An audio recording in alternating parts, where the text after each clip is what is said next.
एर्मया संदेष्ट्याच्या पुस्तकातून घेतलेले वाचन.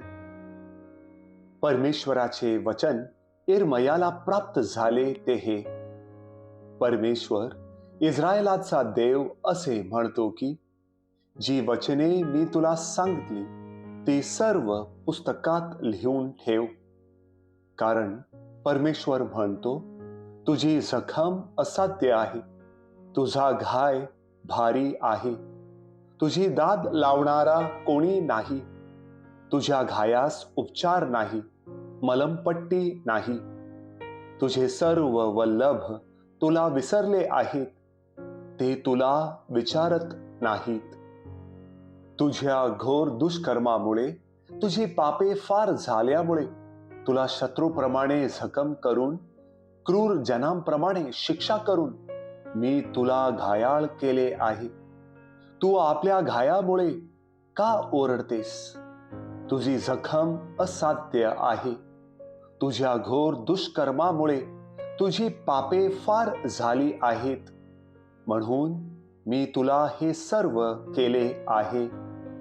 परमेश्वर म्हणतो, मी याकोबाच्या डेऱ्यांचा बंदिवास उलटवीन, मी त्याच्या वस्तीस्थानावर दया करीन.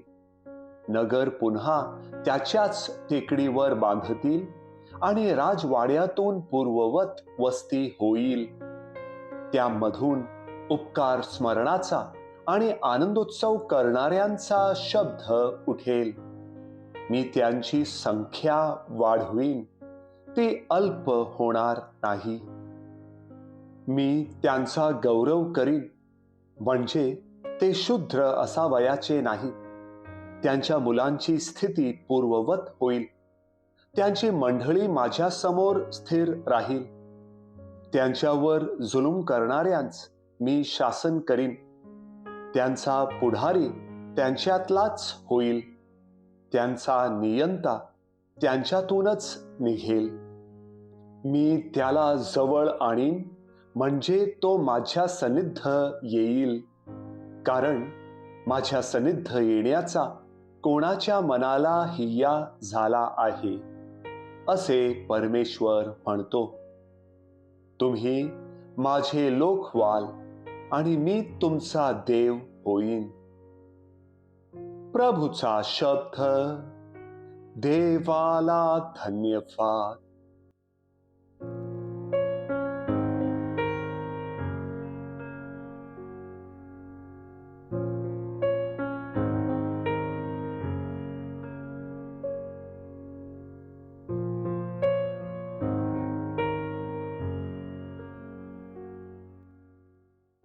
मथय लिखित पवित्र शुभवर्तमानातून घेतलेले वाचन. येरुशलेमाहून परुषी आणि शास्त्री येशूकडे येऊन म्हणाले, आपले शिष्य वाडवडिलांचा संप्रदाय का मोडतात? कारण जेवतेवेळी ते हात धुत नाहीत.